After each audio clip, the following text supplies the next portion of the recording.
Mesdames et messieurs, bonjour et bienvenue sur Louga TV. Alors c'est parti pour l'édition de ce mercredi plutôt, voilà, 26 octobre 2022. Alors on démarre l'actualité avec les corps des 3 adolescents qui se sont noyés lundi dernier à la plage de la Corniche Ouest à la hauteur de la porte du millénaire. Ils ont été finalement retrouvés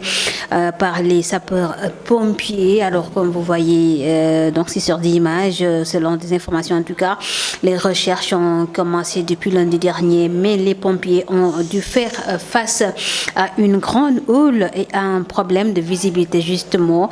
Ce n'est qu'hier à l'aube que les 2 premiers corps ont été trouvés et c'est repêché, suivi du 3e plus tard. Alors le commissariat de Robos a ouvert une enquête sur cette question. Et puis l'ancien ministre de l'Environnement, Abdou Karim Sall, Abdoulaye Daouda Diallo, ainsi qu'un Israélien très proche du président Macky Sall. Ils sont tous 3 cités dans une affaire de trafic d'armes. Alors, selon Libération, qui rapporte l'info ce matin, le gagnant du marché nigérian d'origine trafiquant nigérien, vivement recherché d'ailleurs par la justice de son pays. Alors, selon des sources toujours, le Sénégal aurait acheté des armes de guerre d'une valeur de 45,3 milliards auprès de ce Nigérien. Et ce contrat n'a pas fait l'objet d'une procédure d'appel d'offres et n'a pas été publié en raison de la loi sénégalaise sur la secret défense. Alors, il a été décelé justement dans ce contrat certaines irrégularités du contrat dont le prix a été surévalué, donc à suivre dans nos prochaines éditions. Présidentielle 2024, on en parle également dans cette édition sur Louga TV. Le grand parti de Malick Gakou annonce pour le 13 novembre prochain son congrès d'investiture. Alors dans une rencontre tenue ce mardi à son siège ici à Guédiawaye, avec la convention de la région de Dakar. Justement, le président Malick Gakou, il a profité de l'occasion pour s'adresser à ses partisans et à ses sympathisants. Alors, et une occasion toujours pour lui de dévoiler ses ambitions pour 2023 plutôt. Alors nous allons suivre justement la réaction de Malick Gakou. C'était hier ici à son siège. Comme vous le savez, le grand parti prépare son congrès d'investiture le 13 novembre prochain à Dakar. Puisque comme vous le savez, nous sommes un grand parti politique qui a des structures régulières qui ont décidé, après la déclaration de candidature du bureau politique, suivie de celle du comité directeur le 3 septembre dernier, le congrès du parti se réunira le 13 novembre prochain à Dakar pour investir le candidat du grand parti, le président Malick Gakou. C'est la raison pour laquelle la convention régionale de Dakar s'est réunie aujourd'hui pour manifester son adhésion totale et entière à la perspective de l'organisation de ce grand congrès. Un congrès qui sera un moment de communion entre le candidat Malick Gakou et le peuple sénégalais. Puisque vous le savez, l'élection présidentielle est un rendez-vous entre un candidat et son peuple. Ce sera donc un grand moment de retrouvailles des Sénégalaises et des Sénégalais autour des perspectives à travers lesquelles nous voulons inscrire notre action pour le Sénégal. C'est la raison pour laquelle je voudrais féliciter l'ensemble des membres de la région de Dakar qui vont manifester leur engagement, leur détermination, mais également leur enthousiasme à participer massivement à travers une forte mobilisation à ce grand congrès du 13 novembre. L'Alliance contre le tabac dénonce le danger de la puff. La puff retenue par là, une cigarette électronique aromatisée et donc très nocive à la santé. Et dans un communiqué, l'Alliance réclame l'interdiction immédiate de ces cigarettes qui circulent. La Fédération d'associations de lutte contre le tabagisme, justement, explique que c'est un produit qui est aussi néfaste sur nos enfants, aussi néfaste sur l'environnement. Alors, il réclame aujourd'hui, l'association donc réclame purement et simplement le retrait de cette cigarette électronique sur le marché sénégalais. Alors, nous parlons de toute autre chose, de faux diplômes, justement, trouvés à l'hôpital Aristide Le Dantec, qui est toujours en déménagement. Je rappelle, une question qui interpelle tous les acteurs du secteur de la santé, ainsi que les autorités en charge de l'action sociale. Alors, les citoyens, de leur côté, indexent donc la responsabilité du directeur de l'hôpital lui-même et également à des autorités sanitaires. Justement, nous allons suivre la réaction de quelques citoyens rencontrés ici à Guédiawaye. De l'hôpital Dantec, c'est extrêmement grave. C'est d'une gravité vraiment extraordinaire. On ne peut pas concevoir des gens qui ne connaissent rien de la santé. Aujourd'hui, on les met dans les plateaux des hôpitaux. Ce qui fait que la personne, sa vie est extrêmement importante. Tout ce qui touche de la vie de la personne, ça doit être des gens qui ont maîtrisé la santé, qui ont leur diplôme, qui ont pratiqué.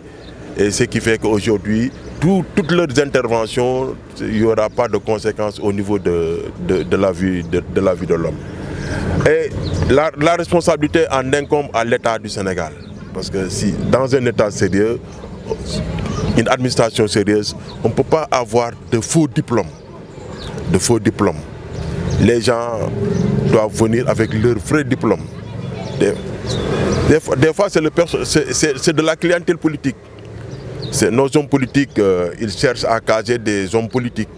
de leur clientèle politique. C'est dans ce cadre qu'il faut vraiment... De bras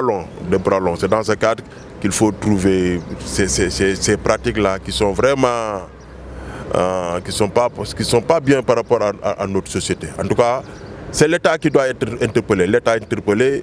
à travers le ministère de la Santé et le directeur de l'hôpital Aristide Dantec. Tous, ils sont interpellés. Les audios futés de personnalités liées à des affaires de mœurs étouffent la toile ces derniers jours au Sénégal. Le cas de Gaston Mbengue a fait réagir des autorités politiques et de la société. Alors, beaucoup d'acteurs politiques, interrogés sur la question, les citoyens ici à Guédiawaye, ils ont donné leur avis. Justement, les avis que nous allons suivre ensemble avec Yama Faye. C'est le monde à l'envers. Tout le monde est exposé avec les nouvelles techniques de la communication. Il faut faire très attention. Les aînés comme les enfants, il faut qu'ils sachent raison garder. Jouer avec la sécurité, quoi. Et penser à l'avenir de les enfants, c'est très important. Et là, on en arrive bien sûr à la page des sports, c'est avec Souleymane Sow. Bonjour à vous, Souleymane. waaw soxna Marie ñu ngi lay fay bu baax a baax ñu ngi lay jaajëfal ci wàllu journal yi dañuy yegg si nag ci wàllu tàggat yaram amee internet yi ñuy seetaan li ci gën a fës nag ci Ligue des champions la ñuy waxtaan démb gis ngeen qualification Paris Saint-Germain muy lu am solo ci wàllu Ligue des champions ngeen gis bu baax a baax Real Madrid ñu gagné ko bu ñu ñëwee aussi tey jii ci diggante Barcelone ak Bayern Munich muy lu am solo Lewandowski ak Sadio Mané tey jii dina am benn duel boo xamante ni kii moo jóge Liverpool ñëw Bayern Munich Lewandowski ku ne xam na ni mi ngi woon Bayern tey jii mu nekk ci sol maillot Barcelone ñu ngi koy xaar incha allahu rabbi ci ngoon gi bu ñu fa jógee aussi ci wàllu tàggat yaram fii si suñu réew Sénégal équipe nationale Aliou Cissé le 11 novembre bi lay woo ñi nga xamante ni ñoo war a dem fële ca Qatar équipe nationale woo jàmbaar ñi nga xamante ni tey jii ñooñu war a teewal fële ci Qatar coupe du monde 2022 fële ca Qatar le 11 bi novembre bi lay woo 26 yi nga xamante ni joueurs yi nga xamante ni tey ñooy yóbbu suñu drapeau national fële ca Qatar bu ñu fa jógee aussi tamit suñu Lions beach soccer yi gagné nañu léegi qualifié nañu équipe bi nga xamante ni mooy Mozambique demi-finale qualifié nañu finale si seen diggante nag ak Égypte bi nga xamante ni moo gagné Maroc sànq la woon léegi léegi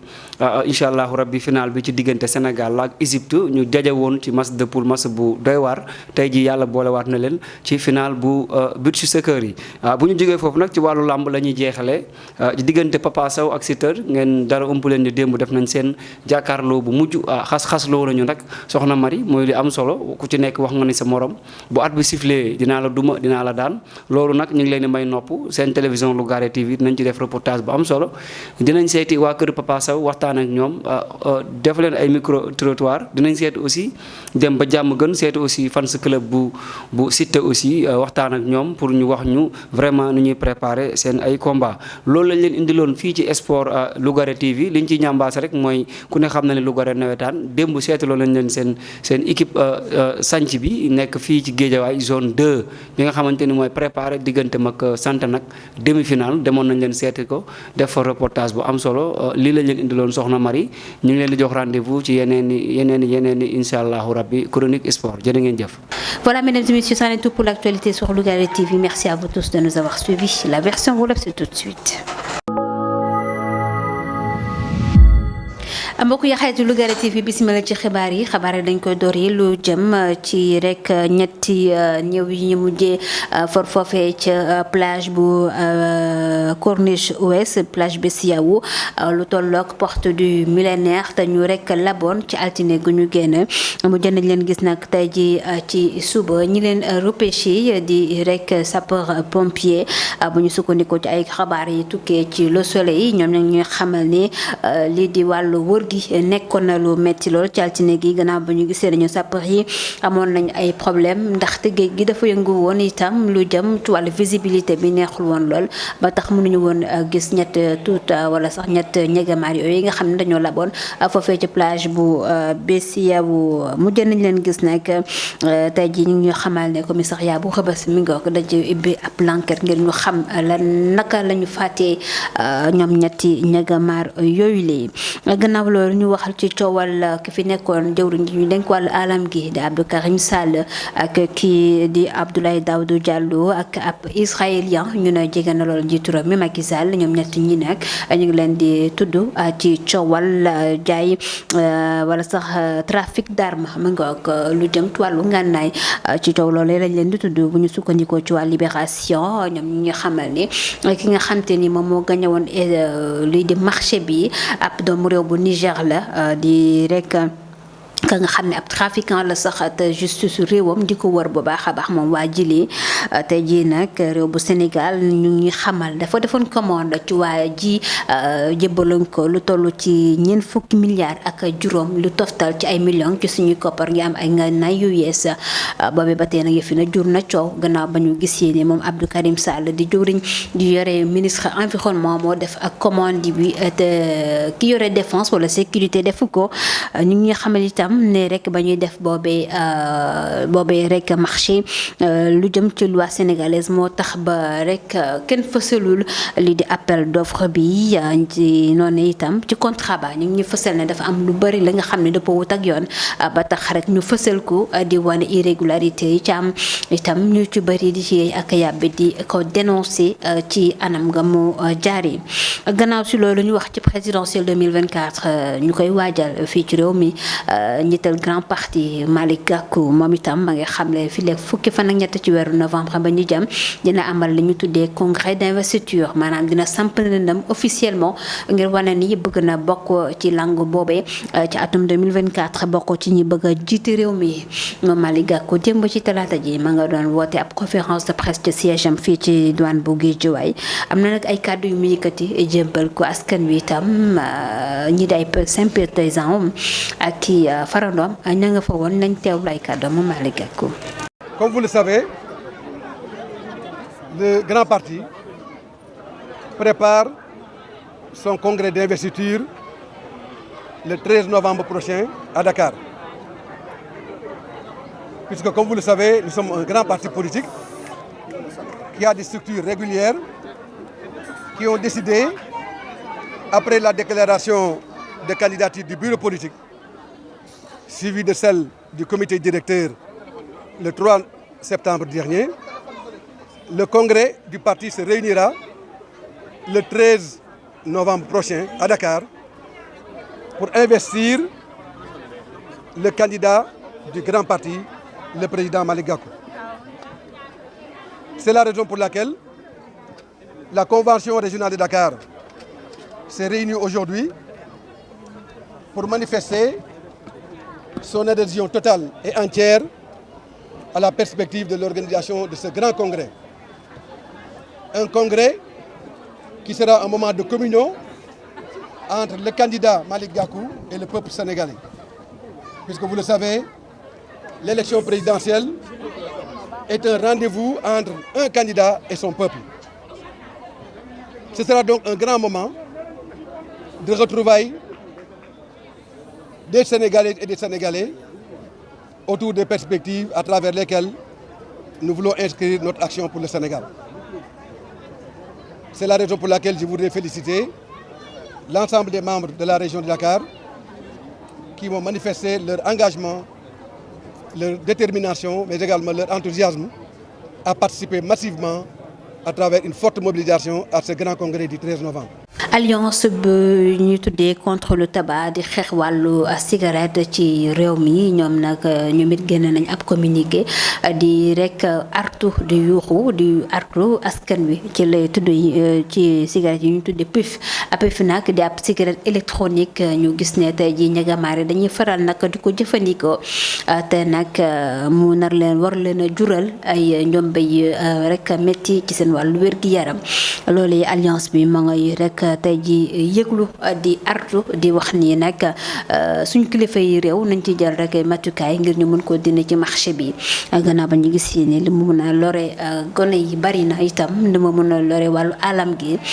dina bari ba tax ñoom it ñu def ab communiqué ngir yëglu ci wàllu wile. gannaaw si loolu ñu ñëw ci faux diplôme yi ñuy gis foofee ci hôpital Aristide Le Dantec ku na xam ne ni boobee ba tey ñu ngi roñu ngir nag tuxu feneen ngir ñu mën defaral l'hôpital ba loolee nekkoon na rek prox ndool ba ñu mën faa gis yenn ci ay diplôme ñi nga xam ni nee nañ baaxul. tey jii askan wi ñoom it yëkkati nañ cay kàddu fi ci diwaan bu Guédiawaye ñenn ñi bu ñu gisee ne responsabilité bi ma nga ca directeur bu l'hôpital ba ñeneen ñi ñoom la ñu gis moo dina rek nguur gi moom moo war a xoolaat ñu ñuy jël ci wàllu wér-gi-yaram gannaaw ba ñu gis ne lu jëm ci wàllu bakkan doomu aadama la mi ngoog seen réaction askan wi ñu teewlu ko soxna Yaama Faye. wax rek loolu daal bu amee c'est extrêmement grave parce que santé dafa nekk loo xam ne lu am solo. dafa nekk lu am solo loo xam ne nit waru ci joxe ay faux documents santé dafa soxla ay spécialistes bu ñu demee nag ba santé gis ay faux documents des gens qui exercent la santé sans ñu xam dara ci santé c'est grave mais la faute en incombe au directeur et à l'État du Sénégal parce que un pays très bien organisé. lu mel ni santé warul am ay faux médecins faux infirmiers parce que ça touche dafay laal ci dundu doomu aadama nag dafa sérieux ba lépp ñu koy jox day fekk mu jàng xam ba mën ko def franchement on interpelle l'État ça la responsabilité vraiment en incombe à l'État du Sénégal au ministre de la santé et au directeur de l'hôpital Aristide Le Dantec. gannaaw loolu ñu wax lu jëm audio fuité yi ñi faral di nemmeeku fan yii ci réseaux sociaux yi cas bu Gaston Mbengue moo ci mujj lépp lu jëm ci wàllu affaire de mœurs la mi nga ko ñu gis ne nag day faral rek di dugal ay kilifa ci réew mi ñu faral di leen tudd ci ay coow yu doy waar tey nag suñu ndaw li soxna Yaama Faye demoon na seeti askan wi la ñu ci xalaat ñenn ñu gis nañu ne jigéen ñi tey ji amatuñu kilifa dañoo wow bët loolu ñeneen ñi dañu gis ne nag yëf yi war nañ caa jóg gannaaw ba ñu gisee ne ay kilifa yu mag lañ ci faral di tudd mi ngoog seen réaction askan wi ak ba tey soxna Yaama Faye. parce que à l'époque loolu yooyu yëpp yàgg na fi am mais yëpp ci sutura la xam nga sutura moo amatul te xale yi kenn yaru leen ci sutura mag yi tamit bu ñu xamee lu waay def day feeñ ak internet yi donc il faut ku nekk def attention ci li muy def naa loolu moo ci ëpp solo daal. parce que mag bi tamit moom mi nga xam ne moo ëpp xale bi xel. nga dara dese loolu lu jaamu yàlla est-ce que tamit loolu la ngay si. waaw mais xam nga l'homme moom naturellement il est fait de raison et parce que il est aussi désiré passion et parce qu'il est désiré passion que son animalité ne dort que d'un seul œil mooy nit ku nekk ñaari double personnalité nga moom dañuy ñaan sutura yàlla rek ñu nekk ci côté positif kenn mënul mucc ci loolu on sait jamais man rëccu ma ci keneen mënul ci bañ a rëcc mais daal dañ ñaan yàlla sutura yàlla lu am solo la daal te xale yi war nañu suturaal mag yi aussi. mi ngoo xibaar yi dañ koy jeexali ak wàllum tàggat yaram dañ ci ànd ak Souleymane Sow Souleymane ñoo ngi leen nuyu. waaw soxna Marie ñu ngi lay fay bu baax a baax ñu ngi lay jaajëfal ci wàllu journal yi dañuy yegg si nag ci wàllu tàggat yaram amee internet yi ñuy seetaan li ci gën a fës nag ci Ligue des champions la ñuy waxtaan démb gis ngeen qualification Paris Saint-Germain muy lu am solo ci wàllu Ligue des champions ngeen gis bu baax a baax Real Madrid ñu gagné ko bu ñu ñëwee aussi tey jii ci diggante Barcelone ak Bayern Munich muy lu am solo Lewandowski ak Sadio Mané tey jii dina am benn duel boo xamante ni kii moo jóge Liverpool ñëw Bayern Munich Lewandowski ku ne xam na ni mi ngi woon Bayern tey jii mu nekk ci sol maillot Barcelone ñu koy xaar incha allahu rabbi ci ngoon gi bu ñu fa jógee aussi ci wàllu tàggat yaram fii si suñu réew Sénégal équipe nationale Aliou Cissé le 11 novembre bi lay woo ñi nga xamante ni ñoo war a dem fële ca Qatar équipe nationale woo jàmbaar ñi nga xamante ni tey jii ñooñu war a teewal fële ci Qatar coupe du monde 2022 fële ca Qatar le 11 bi novembre bi lay woo 26 yi nga xamante ni joueurs yi nga xamante ni tey ñooy yóbbu suñu drapeau national fële ca Qatar bu ñu fa jógee aussi tamit suñu Lions beach soccer yi gagné nañu léegi qualifié nañu gagné nañu équipe bi nga xamante ni mooy Mozambique demi-finale qualifié nañu finale si seen diggante nag ak Égypte bi nga xamante ni moo gagné Maroc sànq la woon léegi incha allahu rabbi finale bi ci diggante Sénégal la ak Égypte ñu jaje woon ci match de poule match bu doy waar tey ji yàlla boolewaat na leen ci finale bu beach soccer yi bu ñu jógee foofu nag ci wàllu làmb la ñuy jeexalee ci diggante Papa Sow ak Siteu ngeen dara ëmp leen ni démb def nañ seen jàkkaarloo bu mujj xas loo nañu nag soxna Marie mooy li am solo ku ci nekk wax nga ni sa morom bu at bi sifflé dinaa la duma dinaa la daan loolu nag ñu ngi leen di may nopp seen télévision Lougaré TV dinañ ci def reportage bu am solo dinañ seeti waa kër Papa Sow waxtaan ak ñoom def leen ay micro trottoir dinañ seeti aussi dem ba jàmm gën seeti aussi fans club bu Siteu aussi waxtaan ak ñoom pour ñu wax ñu vraiment nu ñuy préparer seen ay combat loolu lañ leen indiloon fii ci sport Lougaré TV liñ ci ñambaas rek mooy ku ne xam na ne Lougaré nawetaan démb seetaloo lañ leen seen équipe sanc bi nekk fii ci Guédiawaye zone 2 bi nga xamante ni mooy préparé diggante mag sant nag demi-finale demoon nañ leen seeti ko def fa reportage bu am solo lii lañ leen indiloon soxna Marie ñu ngi leen di jox rendez-vous ci yeneen i incha allahu rabbi chronique sport jërë ngeen jëf. mbokk yi xarit yi di ko jaajëfal moom Souleymane Sow ci xibaar yi wàllum tàggat yaram ñu yéen itam ñu leen di jaajëfal ci teewlu bi di leen jox dig daje suba incha allah.